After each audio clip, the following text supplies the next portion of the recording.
Hey guys, Cheesette Cowan here, CEO of Real Estate. I am excited to present to you another YouTube topic on just something that has been near and dear to my heart for a while, and that's this idea of ancillary businesses and how to make more money as a real estate agent.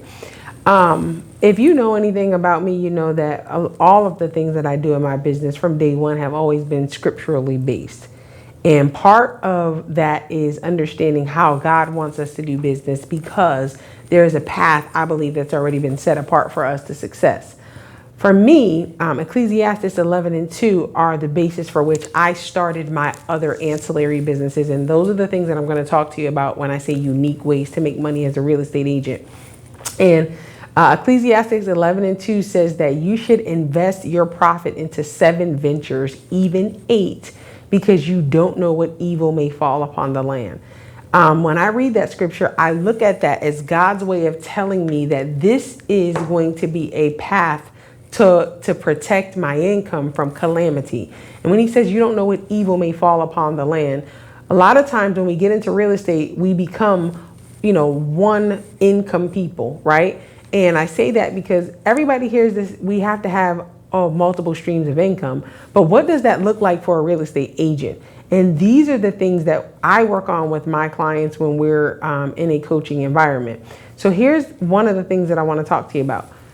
When I first got into real estate, one of the first things that my team leader, coach, mentor at the time said to me, he said, Cheesette, here's what you have to understand.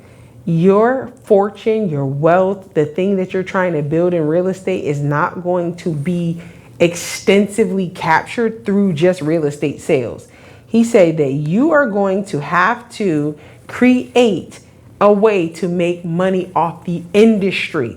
There are several opportunities within the industry that you have to really be able to capitalize on. And what happens is, when you are not capitalizing on the industry as a whole, you miss opportunities. When you're not looking at the industry as a whole, you miss opportunities because you're not looking for them. Remember, real estate is always about having the right vantage point. So one of the very first companies that I started was an investment company. The reason why the investment company was necessary, because as a real estate agent, I can sell houses. I have a sales-based business. But I don't want to, as an investor, have my investor business be mixed with my sales business, right? Because what happens is then I'm not able to look at each business objectively. So I started a separate LLC just to do wholesale ventures, to do fix and flips, to do buy and holds. All of those things fall under my separate company, which is not the same as my real estate company. Why did I do that? Because as I'm out lead generating for sales, I'm running into deals. When I'm running into deals, I have to have a business to funnel them through, thus the creation of the LLC. When I started first wholesaling, I didn't realize how much opportunity was available in that space. Now we're wholesaling land. Now we're getting into different other things where taking that same company and using it to push property management forward now with some of the clients that I've been able to get in new construction. And now that business is growing, but that was just one opportunity. And I'll tell you guys about all the companies that I have. And I'm going to show you how I created them not to compete with my real estate business. They are a complement to my real estate business. You may or may not know I have a mortgage company, I have a title company, a moving company, a transaction management company, my real estate business, my sales-based business. I have a coaching company, I have my investing company, and then I have a company that we just do marketing and ventures with. And it's really like a catch-all. Anything that's real estate related that I don't know where else to put, we just throw it under this company. We gave it like the most expansive description ever. Why am I saying that? All of these things flow into one another, meaning when a client buys a house with me, they have to have a mortgage. Why would I not plug in myself in that space as an ancillary business? Because otherwise I cannot control the client experience. So when I started those companies, it wasn't really about money. It was really about creating and curating a client experience that I have control over. When I began to look at working with different people. And I'm like, I don't like the way that's working. So the companies that I created started out because I wanted to give my clients a different level of service. But now they have helped me grow a business where everything feeds into one another and my ancillary income can actually support my lifestyle. And I always wanted to have, I don't care whether it was working at a job or working in my business, I always wanted to have the type of lifestyle income where I had passive ways to produce the income that I needed to live my life. I didn't want to always have to work. So now that's why you see me turning off my real estate agent hat. And it's not that I don't sell real estate. I have the teams. And one of the reasons that I created the teams because I knew that long-term selling real estate was not my goal. Real estate was the funding source that got me in the door. It gave birth and gave way to all the other companies that now fund my lifestyle. But I knew from the beginning that real estate was a funding source. That's a thing that you have to really look at it, and that will help you start to make the first thought process migration or progression to ancillary businesses is when you realize that your real estate business, you as a sales agent, if you're in that space, is the foundational funding model for all the other things that you will create when you start to have opportunity present itself. And if you're not, in our membership program, one of the things that we're focusing on is making sure that your business model is structured to such a degree where your profit is taken out up front, held in an account, and not spent unless you deduct it or decide to spend it per quarter with a plan. The reason for that is part of how I started the moving company. The moving company just came because we're tracking the profit and expenses of the real estate business. And it was like at the end of the year, it's $30,000 extra that I can either pull in and take out as profit and let the IRS tax me crazy on it. Mind you, I already get a W-2. So that W-2 is an expense to the business. So I get a write-off there, but I could take the extra $1,000 out at $30,000 as an owner draw. And then I would have to pay taxes on it, on the business and on the personal side, or I could take the $20,000, put it into another business. So what I did was I took the $30,000, I borrowed it from my business, and I gave myself a interest rate that required me to have to pay a loan off every month. So now I brought the 2 trucks. The trucks are actually used by my clients for free, but the trucks actually are paying my business interest back. And the interest is a loss to that business. The money, when I say a loss, an expense, I'm sorry. The money that I put out with those trucks are expense to the business. So it reduced my tax liability, but now it also gave me the ability now to start a new venture. So now we have the trucks, we're working, and when our clients move, they get to use the trucks for free. When I say for free, mind you, we write them a bill, we adjust it for them, they don't pay it, but we get to pull it in as a loss to the business to what? Reduce our tax liability. Because we give them whatever the market rate rent for a truck is what we're charging them, and then they're not paying it, so it's a loss to the business, but we're giving them that as a courtesy. But now, what does that do for my real estate business? For my real estate business, it allows me to provide a service to a client that sets me apart from other realtors. If you have to pay for moving expenses, I don't know if you ever paid for a moving truck. Moving truck charges for mileage. You get my truck, you don't got to pay for mileage. You get my truck, you don't got to even pay for the truck. You don't even got to put gas in it.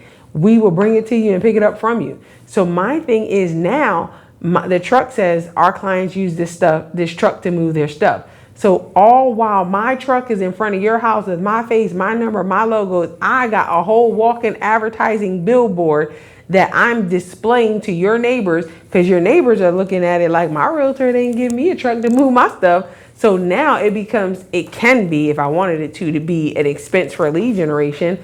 But these are how you start ancillary businesses, by looking at your business outside of the box. But that starts with a business plan, because the business plan is going to help you be strategic about your income, your net profit, your expenses, your operating expenses, so that at the end of the quarter, at the end of the half year mark, at the end of the 3/4 year mark, at the end of the year mark, you can strategically look at the profits of your business and decide, do I want to take this or do I want to reinvest it back into the business? and reinvesting it back into the business, baby, that's a game changer. That's when you start to really become a mover and shaker in this space. Because here's the thing. The reality is I can only sell so many houses.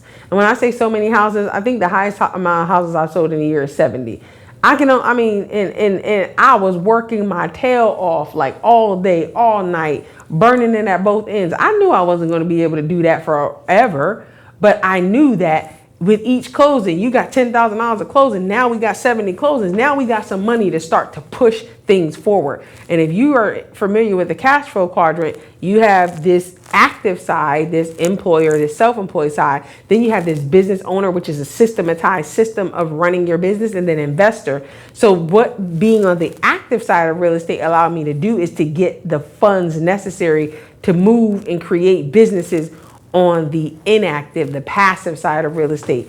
And that is something that I love to do. I had a consultation with somebody today, and we broke down the different types of accounts that she's going to need to run her business. And one of the things that we talked about is you keep this profit account separate from your operating and your expense accounts, because once this profit account gets X amount of money in it, that's when you and I are going to sit down and start strategizing about how to move your business forward with other businesses. Everybody wants to invest in real estate, but I invest in businesses. I love business. I love investing in business. I love the returns that business bring. And for me, helping other real estate agents look at their business objectively so that they can create a profit margin that allows them to now start to reinvest in the business. And when I say reinvest, when I started the trucking company, I borrowed the money from my business. So now that trucking company now already has a bill that it has to pay. So it's already starting to get write-offs because all the interest that I got to pay back to the other company is tax deductible for me as a business owner in that lane. So there are things that my real estate company funds that I take at that percentage so that I can have the deductions on those other things that may be making more money. But these are all different things that when you start to really look at the business objectively as a funding source, you're not looking at yourself just as a salesperson. The salesperson is the function that you're going to occupy until you can get the funding. And it's just like any other funding source. Once you get the funding, then you can decide how you use it to make more money. But as real estate agents, if you don't figure out a way to create passive income, when the market shifts, you're going to be struggling. That's why the market shift right now is slow. I don't care. Because I got money coming in 8 different ways. And even if one slows down, this is what God was saying in the scripture. You don't know what evil is going to come upon the land. If one shut all the way down, God, I got 7 more for you to get it to me. If 2 shut down, God, I got 6 more. If 3 shut down, God, I got 5 more. If 4 shut down, God, we 50-50 in this piece. We still got to wait for you to bring it to us. See, God is a spiritual God. The blessings that he gives you are in the spirit, but he's going to push them out through the natural means of business that you create. So for me, and I'm not going to have any more than 8 because scripturally, I believe that that's the number that God has called me to. And 8 just happens to be my favorite number. So that's another thing. But I believe that what he is trying to communicate to us is make sure that I always have a way to bless you. Make sure that I always have a way to get the things that you're believing, the resources that you need. Make sure that there's always a lane and a path to get it to you. Now, other ancillary businesses that I see realtors create, credit repair. It partners well with real estate because not only are you now able to expand your marketing and say, hey, I can help you buy a house, but I can also, if you're not ready, put together a plan to get you ready in 3 months, 6 months, 9 months, so that now you're an asset to people, not just that want to buy a house, you're an asset to people that have a dream of buying a house. And now you have a service that allows them to connect with you separately and additionally in addition to the service that you're already providing them. Credit repair is one that goes very well. I just try to make sure that when I'm starting businesses or when I'm helping my agents or agents that I'm coaching, especially in the the membership program, as I'm helping them create their business plans and what they want to do moving forward, I always try to start with, what are you naturally good at? What do you love to do? One of my other businesses, that the one I said I pull everything on, is a publishing company.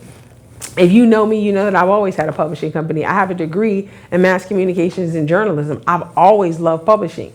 So what do I publish? I have agents here that I'm publishing magazines for. I sell Christmas cards. I have a handwriting service where we sell the cards and we handwrite cards for agents. I don't do it, but somebody does it.